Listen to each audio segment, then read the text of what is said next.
Hi, I'm Jonathan Bein. I'm going to speak with you in this video about how to create value, meaning business value or enterprise value, with proactive inside sales. This video is part of a broader series of blogs, white papers, and videos that is focused on helping senior level distribution executives and investors find new approaches to creating enterprise value. Let's look first at the different types of inside sales roles. The one probably most familiar to distributors is the customer service rep. The defining feature of the customer service rep is that they are reactive only.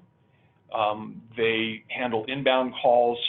They do service-related things for the customer. They do quotations. They do pricing, various things that are related to service. A related inside sales role is called inside sales, and this is also typically reactive.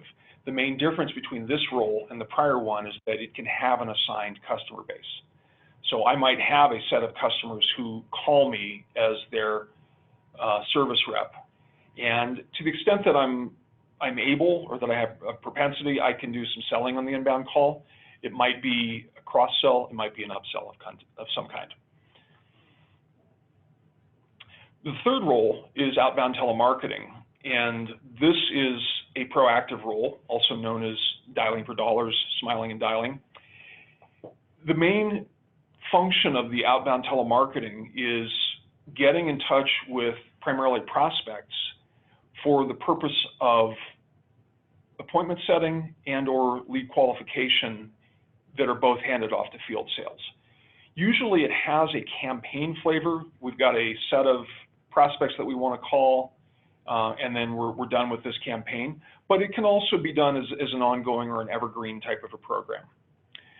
The role that I want to get you focused on and excited about is proactive inside sales, because we've seen great results from distributors that do this. In fact, two of the most profitable distributors that we've seen with 25% EBITDA, just staggering profitability, have proactive inside sales only. While I can't promise that kind of profitability to everybody, it is indicative in some cases of the power of this program.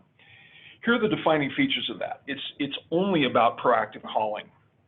The proactive inside sales rep has an assigned account base. So typically when the proactive inside rep is up to speed, up to peak efficiency, they can handle 200 to 300 accounts total. Now these are smaller accounts or mid-sized accounts, but the accounts are assigned, so that allows them to start to build relationships with their customers, and then the benefits related to sales from having a relationship flow from there. A couple things as we think about this proactive inside sales role is that if you look at a customer base, the top 10% of your customers typically represent 65 to 90% of the total revenue. We're going to call that the first decile. The next 10%, or the second decile of your customers, typically represents about 8 to 12% of your revenue. That's the primary focus of the proactive inside sales program, is that second decile. And it can move slightly up or can move slightly down, but the center point is around that second decile. When we think about creating these types of programs, types of capabilities, it's a shift from either primarily or all field sales, and now we're adding in this proactive inside sales component. And what's good for the goose is good for the gander, meaning it's about your efficiency and your customer's efficiency. Instead of a 30 to 60 minute interaction face-to-face, we're now getting a sales call done in 5 to 15 minutes over the phone. Customers like that, and obviously it's more efficient for you in serving this particular customer. So if we think about using a field sales rep to serve these accounts, the numbers don't quite work. Depending on how you measure it, the proactive inside sales contact, meaning the call that I make, is under $10, whereas the field sales rep call is somewhere between $50 and $100, and by some accounting, I've heard even higher numbers. So applying that expensive a resource to a mid-tier account just doesn't make economic sense. So that's where this comes into play and can create value in growing these mid-sized accounts. Let's look at the benefits of this type of a program. There are 4 that we see routinely. The first is that because these accounts prior to the Proactive Insights program have not been worked in a systematic fashion, we usually see growth in the 15 to 20% range of those accounts. Those numbers are not outliers, those are fairly typical. The second thing we see is that those second decile accounts that we're assigning to this program are usually much higher gross margin than the top decile. If you're in the construction space, the second decile accounts are 5 to 8 points higher gross margin.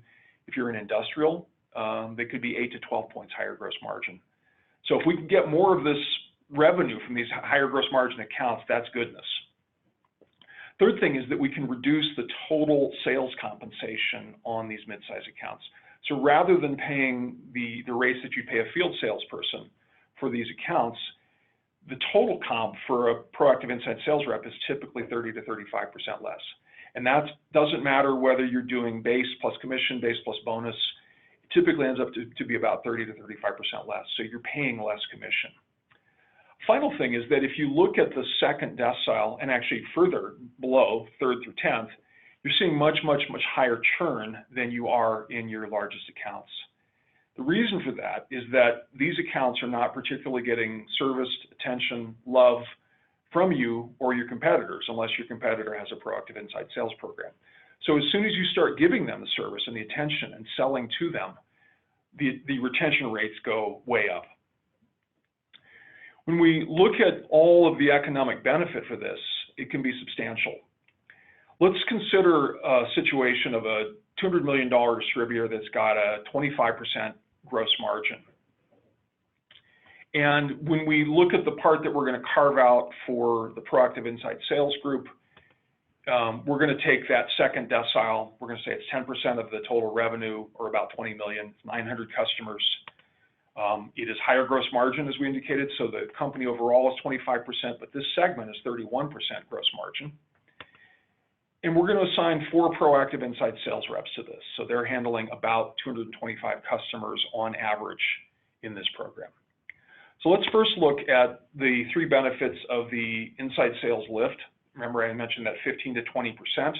Let's look at the customer retention lift, and then let's look at the field sales cost reduction in paying less commission to the inside reps than we do to the field sales.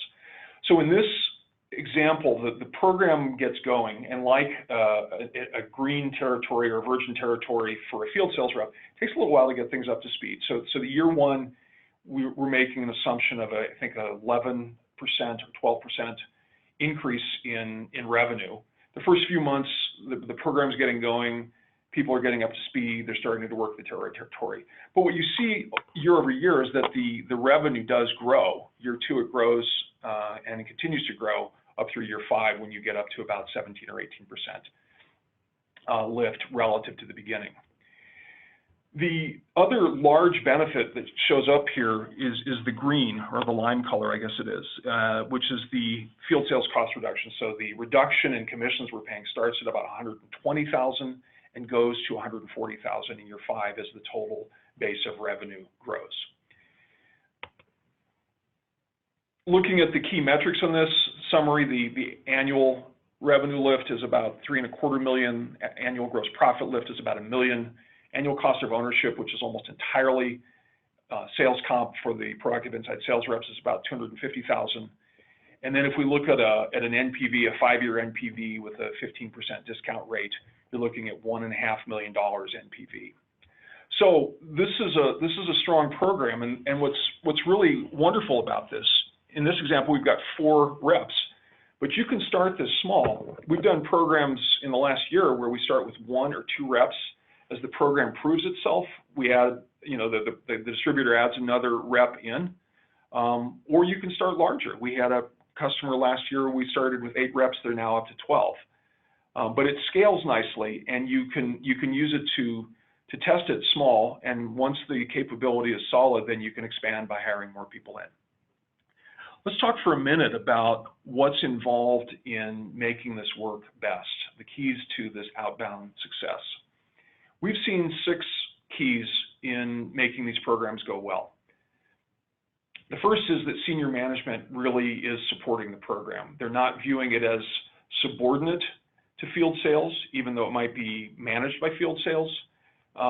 They're viewing it as an important program. And where the rubber meets the road on that is making sure that the proactive inside sales reps have decent accounts. So like anytime you have sales, there can be some haggling or squabbling over the territories and the coverage and the accounts.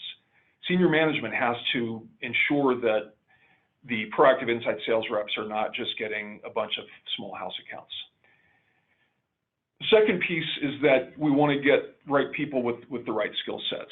If we look at sort of 2 dimensions of skill, one is knowledge about product, applications, industry, the other is just sort of raw sales expertise. We tend to lean towards the raw sales expertise if we have to choose. And the assumption is that a really good salesperson will learn the products, the applications, the industry over time. And like a field sales rep, the proactive inside sales rep is going to have a customer service rep supporting them who already does have that knowledge as the proactive inside sales rep is coming up to speed. So making sure you have the right person with the right skill sets. The third, related to the first point, is making sure you get the right accounts. The Goldilocks on this is not too big, not too small, and that's going to vary for different companies. We've seen programs where the smallest accounts are 10,000 and the largest are 75,000.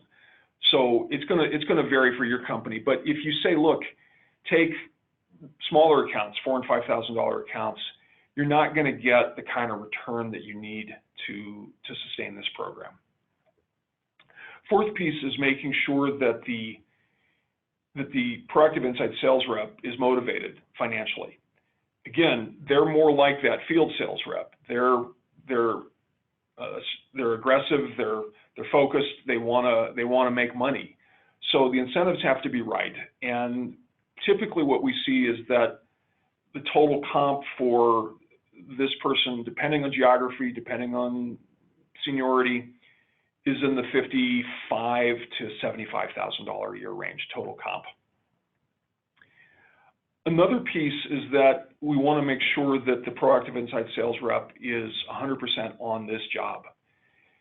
Asking your proactive inside sales rep to also do customer service or some other type of function within the program is a pretty sure way to set up a fail, because they will get sucked into that other thing, and as the proactive piece starts to get going, they're going to be overwhelmed with what they're doing, and they'll fail on the proactive inside part of things.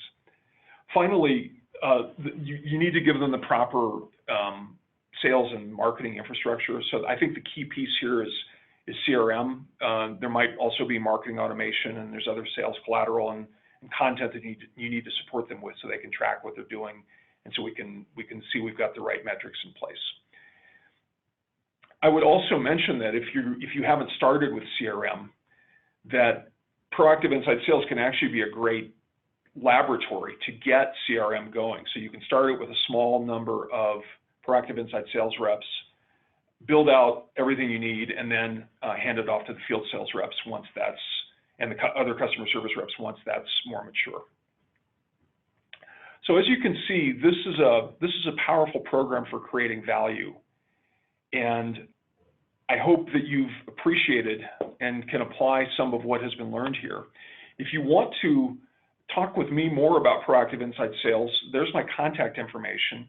And also, I can also do a fairly quick ROI if you can share a few numbers with me in terms of what your growth might look like, what your gross profit dollars might look like, ROI, et cetera. Thank you so much.